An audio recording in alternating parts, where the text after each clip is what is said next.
pense qu'il y a pas mal de monde qui ne comprend pas ce que je fais. Cette école, il est assez cerveau, assez conceptuel. Des fois, j'ai l'impression que des gens,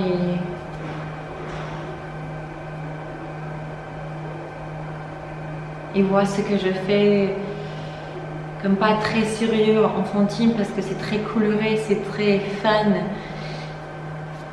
comme moi. Mais je sais pas, c'est pas que je m'en fous, mais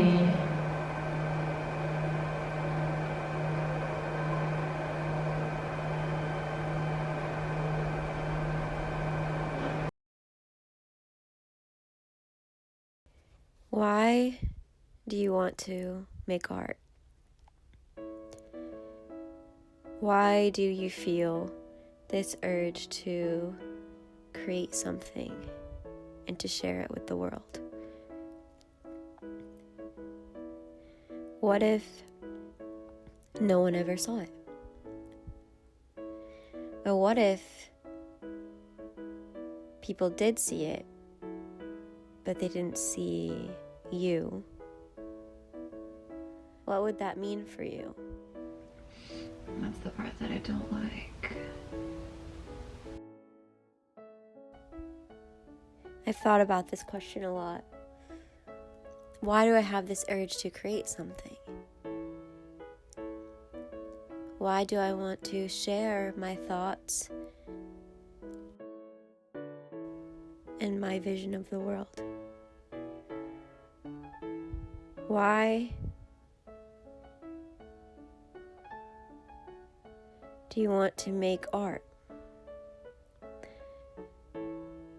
What does it give you? What does it take from you?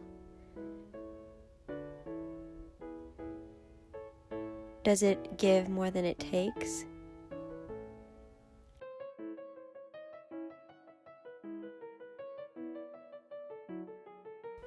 I think a lot of us are actually afraid of being rejected or being misunderstood. If what we make is an extension of ourselves and people look at it and they don't connect with it, what it really means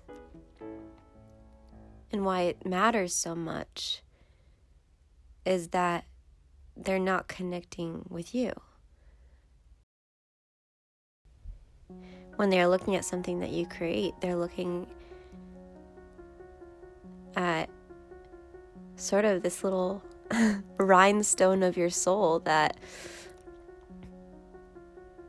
you dug deep inside to find, and you took it out and you set it down in front of them and you said, look what I did. What do you think about that? How does that make you feel? And when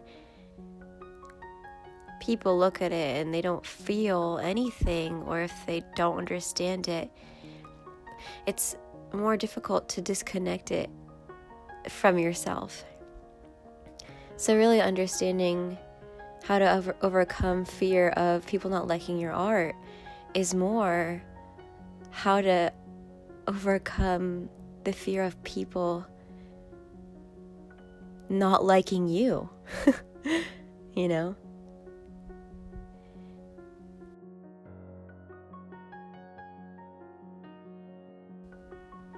Is it enough to create something and for this little rhinestone to be brought out into the world, and for you to look at it and see your heart being reflected back at you, and for you to say that I love you, I'm going to take care of you because I'm taking care of me. And I'm going to give this gift to the world and hope that it might connect with some people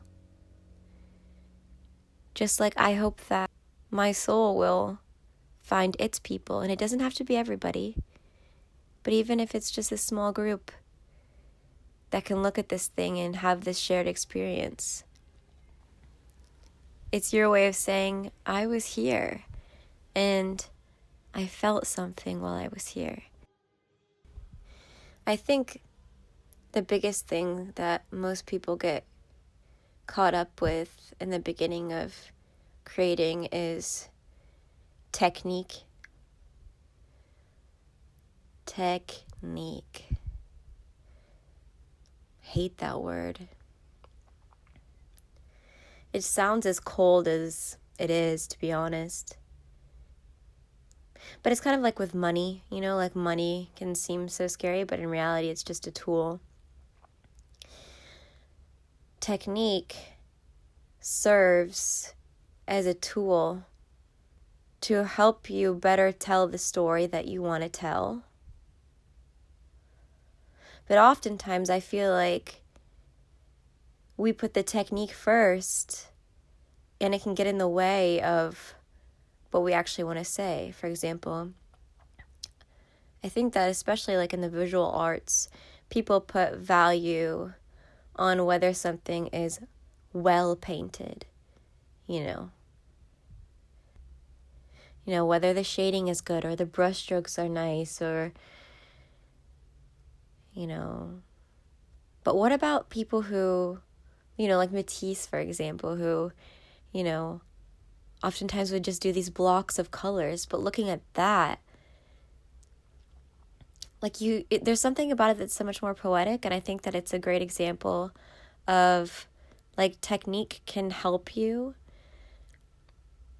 But just because maybe you don't have, a classic technique or, you're really advanced in what you're doing technically, it doesn't diminish the value of your vision. Have you ever been, really in love with somebody? And maybe you guys haven't said, I love you to each other yet. And you're just, waiting for that, time. You're oh, it's going to be, any day we're going to say it. And you just, you just know they don't have to say it. And it doesn't even really matter how they say it. It wouldn't make it any better if they delivered the message with a million roses. I mean, maybe a little better. But you know what I mean. What matters is that they love you and you love them. And I think that it's the same with our vision, with our creativity. Sure, we want to be able to deliver it in the most beautiful package. We want it to reflect what we see in our mind, but the intent's the same. And when the intent's the same, it doesn't matter if you're not technically there yet. And I think that's what we're most afraid of, is people not accepting what we have to give because it's not wrapped up in the prettiest bow, or it doesn't come with a million roses. We're afraid that the intent isn't enough.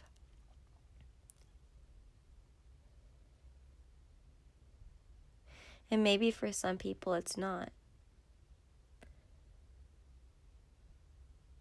But isn't it beautiful that for some people it is? And for the people that do see you, those are your people,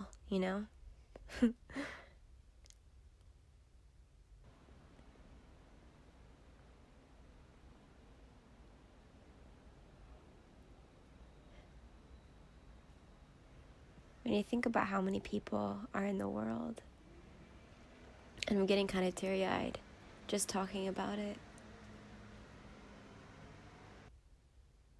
Someone out there is going to connect with what you have to say and what you have to give.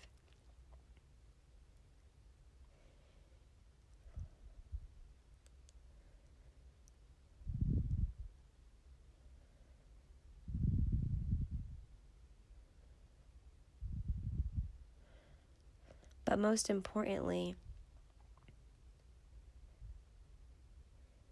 is it enough that you connect with what you made? Are you able to sit in a room alone without any music or TV on and just sit with yourself? That's how you know if you like yourself or not.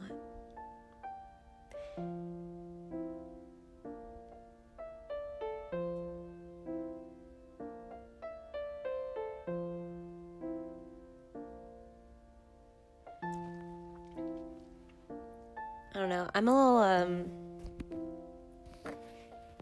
holy shit, I've been talking for like 13 minutes.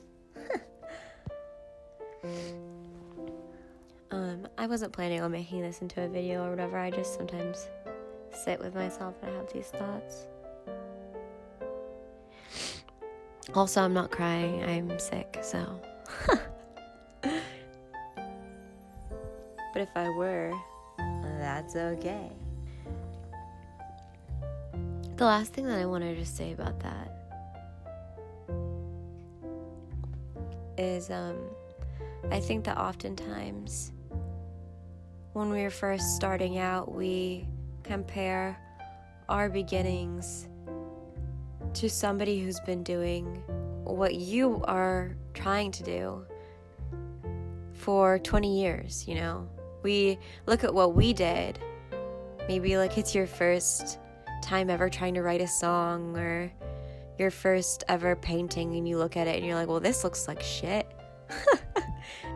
And obviously when it's your first time writing a song and you're gonna compare it to like James Taylor or something, you're gonna feel like you're not as good because they've been practicing for a while. You know what I mean? That's why they say that the comparison is the thief of joy. You're in your own lane, you know? You are in your own lane. You can't even be compared to anyone else because no one else has been born that is you. My next tattoo. No one else has been born that is you. You are in your own lane.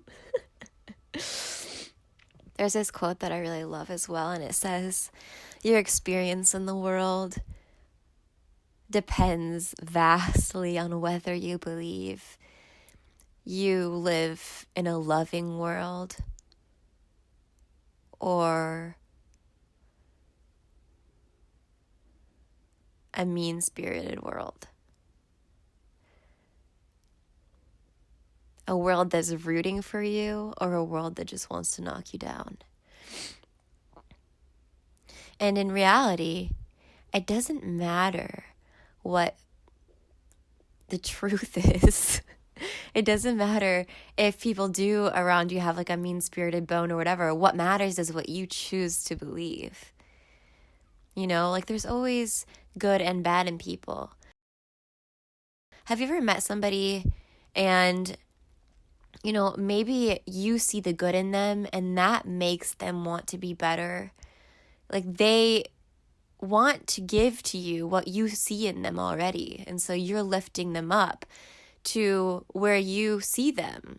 Whereas if you meet somebody and you sort of are iffy about them, they start to sort of like avoid you or not want to be around you because they can tell that like your energy doesn't like who they are or like doesn't, you know what I mean? And so the world will reflect back to us what we believe about it, you know? Walk into a room and tell yourself, everybody here loves me and wants the best for me. Everybody here loves me and wants the best for me. Treat everybody as if they are rooting for you. When you walk up to somebody, don't be afraid to ask for help. Don't be afraid to say, hey, I'm working on this project because I know you love me and you want the best for me. Like, what do you think? And like, you know, and some people want to call that being naive. Some people will call you stupid for choosing to be happy. But in reality, it takes a lot more to choose to want to go through life believing that people want the best for you. Just see how that'll change your day. Try that for a week and see how that'll change you, you know?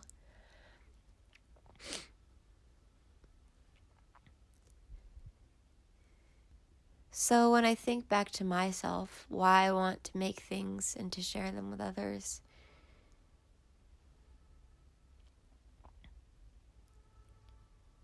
it's because I want others to feel my heart and love. It all comes back to love, you know? And so when I think of the reasons why I would be afraid to share something, if I'm being honest with myself, those reasons are very shallow about my ego and how I would look. Ego.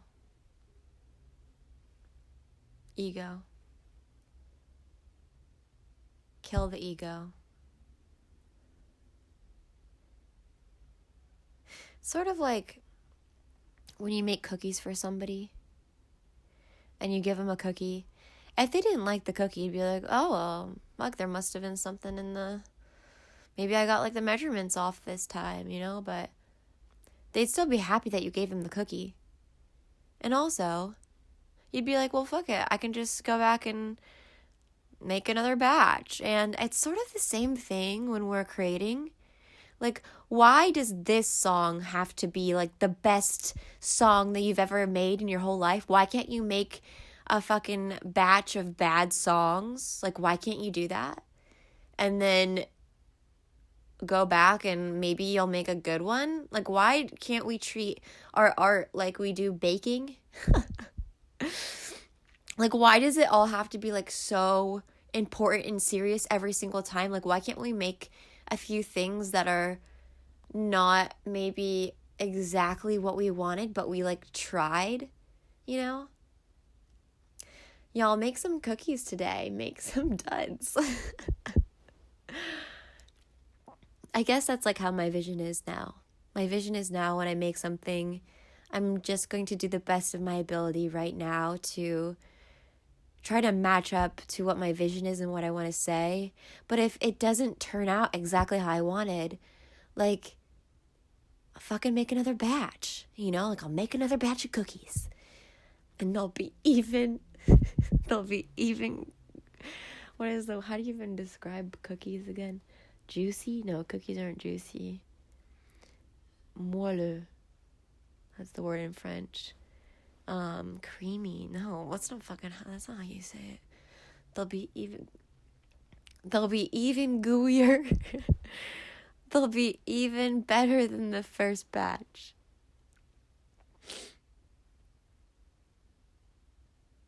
I don't know where we got this idea that we have to like create masterpieces every time, because if we create something bad, then it takes away from the good that we've already done. Or it takes away, and that is so ego, you guys. We got to kill that shit, because I want to see like all of your crumpled up pieces of paper. Like, I want to see, like, you know what I mean? Like, think of your favorite people that have made things, you know? Like, and think of all the things that they didn't put out there because it just wasn't the best cookie. I didn't think I was going to be talking about cookies today, but I don't know. It's the holiday season. I want to bake. I don't even have an oven, you guys. Anyway, those are just some of my thoughts today. And I wanted to share them. I love you. Make things. Make lots of things. I'm going to. And I hope that it resonates with people. But really, I'm going to keep doing it no matter what. Because these are my rhinestones. My rhinestone cookies. Okay. Anyway, I love you. I love you. Peace to Cheetos. Go make some cookies.